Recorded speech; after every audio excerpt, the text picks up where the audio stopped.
Long ago, we set up an Ocean Policy Advisory Council made up of stakeholders who are, at any given point in time, ready to jump in if the state or the federal government are about to do something that they think might impact them. And back in 2008, marine renewable energy happened. Our governor issued an executive directory to us to actually come up with a territorial sea plan, spatial part of a territorial sea plan, because we already had a plan in place, but it didn't have a spatial component to it, to address this potential new user and to fit it in amongst a community of users who are very used to, let's say, having it to themselves. One of the user groups that was not at the table, was not one of the selected groups who would be a stakeholder under the Ocean Policy Advisory Council, but really needed to be at the table for this conversation about marine renewable energy, was the fiber optic cable community.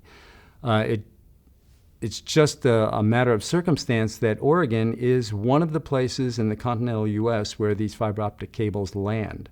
Most of them are congested around the New York, New Jersey area or in Oregon, more so than California or any place else. We have a lot of cables landing on our shoreline. So these are extremely important cables. They cost billions of dollars to build. They convey information and data that is worth millions per minute.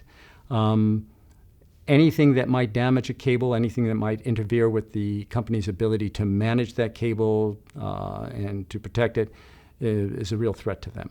But unlike our other users, unlike our other stakeholders and interest groups, they're not located in Oregon. They may not even be located in the United States. These are multinational corporations that come in to do a job, bring their special ships with them. So the fiber optic cable community needed to be found out. Who are they? Who do we go to? How do we get those people to select a person to represent them in our state process? So we had to find them, find a person, educate them on what we were doing, school them on why it's of importance to them, and get them to participate in a process that is extremely intensive and long, that they're not at all used to doing.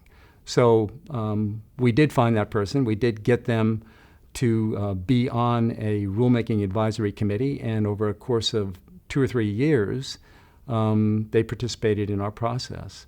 And the outcome from that is that in our plan, there is a special area called the PRUA, or Protected Resource Use Area, that is designed to protect cable corridors specifically. So the plan is put in place so that users can take advantage of it, so that cable companies can access our resource maps and see where things are, so they know when they're routing a new cable that they're in proximity to these other uses, so that they and the fishing community can come to an agreement about what is the best route for a cable to avoid the trawling grounds where they're dragging gear across the bottom and it might hook into a cable.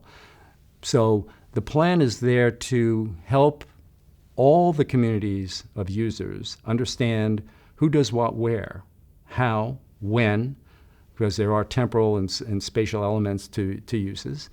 And just having them know about each other and agree on the type of information we're using is a great benefit to all of us. And it's not just that we're permitting something at a site at any given time.